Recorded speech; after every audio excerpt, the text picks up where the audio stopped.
నమస్తే, welcome to Disha TV. BRS party చలో మేడిగడ్డ పిలుపుతో ఇక్కడికైతే మేడిగడ్డకైతే వచ్చింది. కాళేశ్వరం సంబంధించిన అన్ని కూడా పర్యవేక్షణ చేస్తుంది. ఇదే అంశంతో మాట్లాడదాం. మనతో పాటు బీఆర్ఎస్ నేత రాకేష్ రెడ్డి గారు ఉన్నారు. ప్రధానంగా చలో మేడిగడ్డ అంశం ద్వారా ఏం చెప్పదలుచుకున్నారు? తెలంగాణ నుండి రెండు జీవనదులు ప్రవహిస్తూ ఉన్నాయి. ఒకటి గోదావరి, ఇంకోటి కృష్ణ. కానీ దురదృష్టమైనటువంటి విషయం ఏంటంటే ఆ రెండు జీవనదులు కూడా చాలా లోతైనటువంటి ప్రాంతాల నుండి ప్రవహించడం వల్ల ఆ నీరు ఎప్పుడు కూడా తెలంగాణకు ఉపయోగం కాలేదు. ఆ నేపథ్యంలోనే తెలంగాణ ఉద్యమం వచ్చింది. ఆ నేపథ్యంలోనే తెలంగాణ రాష్ట్రాన్ని సాధించుకున్నటువంటి రాష్ట్రంలో నీటి కష్టాలు ఉండకూడదనేటువంటి ఒక గట్టి సంకల్పంతో కేసీఆర్ గారు ఆ రోజు కాళేశ్వరం ప్రాజెక్టుని రూపకల్పన చేసి దాన్ని నిర్మాణం చేయడం జరిగింది.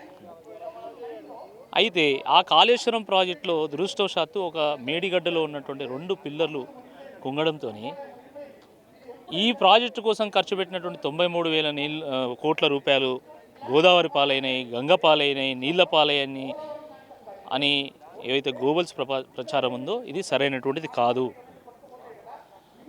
కాళేశ్వరం ప్రాజెక్ట్ అంటే కేవలం మేడిగడ్డ బ్యారేజ్ మాత్రమే కాదు. కాళేశ్వరం ప్రాజెక్ట్ అంటే 3 బ్యారేజ్లు, 21 రిజర్వాయర్లు, అనేక పంప్ హౌజులు, 1,730 కిలోమీటర్ల పాటు గ్రావిటీ కెనాళ్ళు, 203 టన్నెల్స్, 141 టీఎంసీల స్టోరేజ్ కెపాసిటీ, 240 టీఎంసీల నీటి వినియోగం. దీంట్లో ఒక 2 పిల్లర్లు అన్నారంలో కుంగడంతో అయిపోయింది, ప్రాజెక్ట్ పనే అయిపోయింది అని ప్రచారం చేసి ప్రజల దృష్టిని మళ్లించాలని అనుకోవడం ఇది కరెక్ట్ కాదు. ఉండొచ్చు దాంట్లో పొరపాట్లు, నేను అనడం లేదు. ఆ పొరపాటు ఎందువల్ల జరిగింది అనేది విచారణ చేయండి, వాస్తవాలు ప్రజలకు చెప్పండి.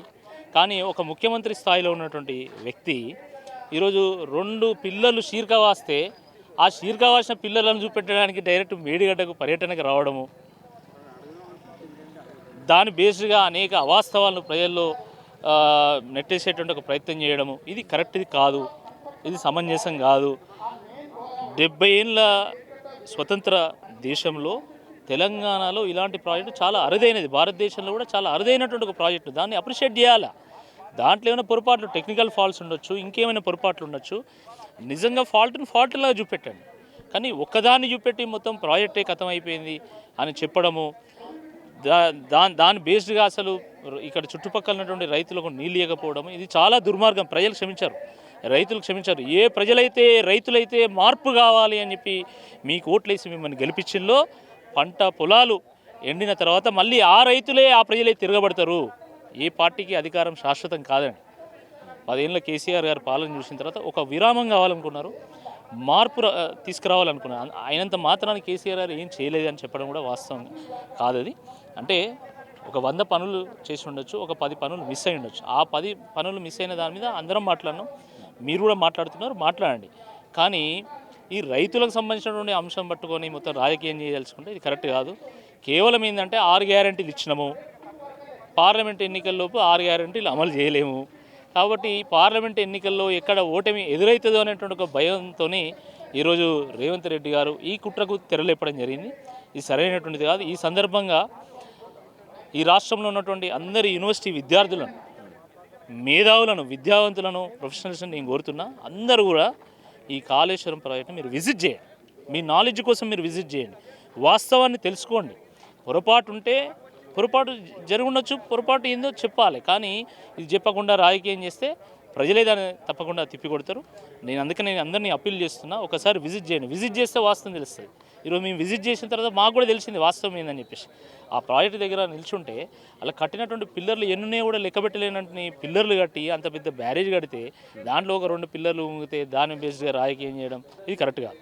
అంటే ఒకవేళ మరమ్మతులు చేసే అవకాశం ఏందా? ప్రభుత్వం ఏమంటుందని, ప్రభుత్వం కానీ కాంగ్రెస్ పార్టీ కానీ అయితే ఇక ప్రాజెక్ట్ ఇక పనిచేయదు, ఎప్పటికైనా అది కూలిపోయే ప్రాజెక్ట్ అని ప్రధానంగా చెప్పారు. వాళ్ళ ప్రభుత్వం ఎక్కడ కూలిపోతుందని వాళ్ళు భయపడతారు. ప్రాజెక్టు కూలుతుంది అనేటువంటి భయం ఎవరికి లేదు. వాళ్ళు దీని బేస్డ్గా రాజకీయం చేయదలుచుకున్నారు. నేను ఒకటే అడుగుతున్నా, తెలంగాణ రాష్ట్ర బడ్జెట్ 2 లక్షల కోట్ల రూపాయలు దాటిపోయింది. దాంట్లో మీరు ఒక 500 కోట్లు 300 కోట్లు పెట్టి దీన్ని రిపేర్ చేయలేరా? మీరు చేయలేరు అని చెప్పండి. మా చేత కాదంటే బీఆర్ఎస్ పార్టీ ప్రజల నుంచి విరాళాలు సేకరించి ఆ డబ్బును ప్రభుత్వానికి అందిస్తుంది. అప్పుడన్నా కట్టండి మీరు. అరే ఇంత దుర్మార్గం ఏందండి నాకు అర్థం కాదు. ప్రతి సంవత్సరం కూడా ఇరిగేషన్ కొంత బడ్జెట్ ఉంటుంది, దాంట్లో 200 కోట్లు 300 కోట్లు వెచ్చించాల్సి వస్తే వెచ్చించాల్సిందే. ప్రాజెక్టులో మెయింటెనెన్స్ ఉండదా? ఇప్పుడు నాగార్జున సార్ ప్రాజెక్ట్ ఉంది, దాని మెయింటెనెన్స్ లేదా? అది ఎప్పటికీ శాశ్వతంగా అట్లనే ఉంటుందా? దాంట్లో ఏమైనా రిపేర్స్ వస్తాయి, దాంట్లో పంప్ హౌస్లో రిపేర్స్ వస్తాయి, ఏదైనా ఇంకా వేరే రిపేర్స్ వస్తాయి, దాన్ని తప్పకుండా రాష్ట్ర బడ్జెట్ నుంచి కదా తీసుకొని మనం రిపేర్ చేయాల్సింది. కాబట్టి అనవసరమైనటువంటి వాదనలకు పోకుండా రేవంత్ రెడ్డి గారు దీని మీద ఒక మంచి ఆలోచనతో ముందుకెళ్తే బాగుంటుందని నా అభిప్రాయం. Thank you.